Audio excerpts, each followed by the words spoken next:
السلام عليكم. تعالوا نشوف عملنا السمك في الشواية في الفرن، طريقة سهلة وبسيطة، والشكل زي ما انتوا شايفين في منتهى الجمال. تعالوا نخش على المقادير، وطريقة جميلة جدا وسهلة. بصي الشكل ولا الطعم ولا الريحة، مش قادرة اقول. تعالوا نشوف عملناه مع بعض بكل سهولة ازاي.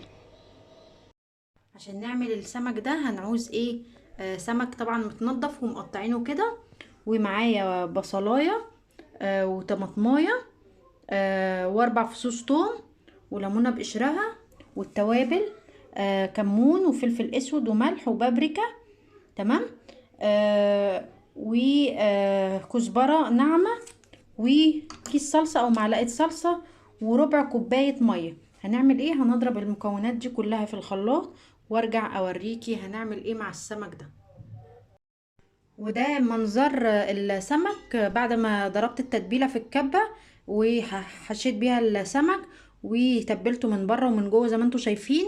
لو مستعجله، على الاقل التتبيله دي تقعد ساعتين في السمك. لو ما عندك وقت ممكن تعمليها من قبلها بيوم، وتحطيها في التلاجة، وتاني يوم نشوف هنعمل ايه في التتبيلة في السمك الجميل ده.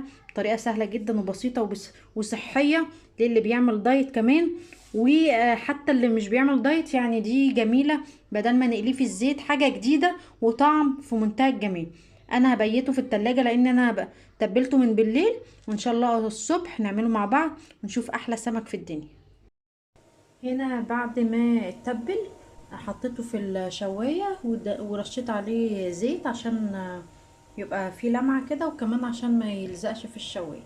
هدخله تحت الشواية بتاعة الفرن، ولو عايزة تشويه على الفحم هيبقى برضو زي الفل.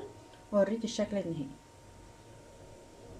وده شكل السمك النهائي، حاجة كده فعلا في منتهى الجمال، روعة جدا. هنعمل ايه دلوقتي؟ هرش عليه عصرة ليمون على الناحيتين وشوية ملح، واحطه في السرفيز مع شوية رز وسلطة بابا غنوج. تحفة جدا. جربوه بنفس الطريقة وان شاء الله يعجبكم. سلام عليكم.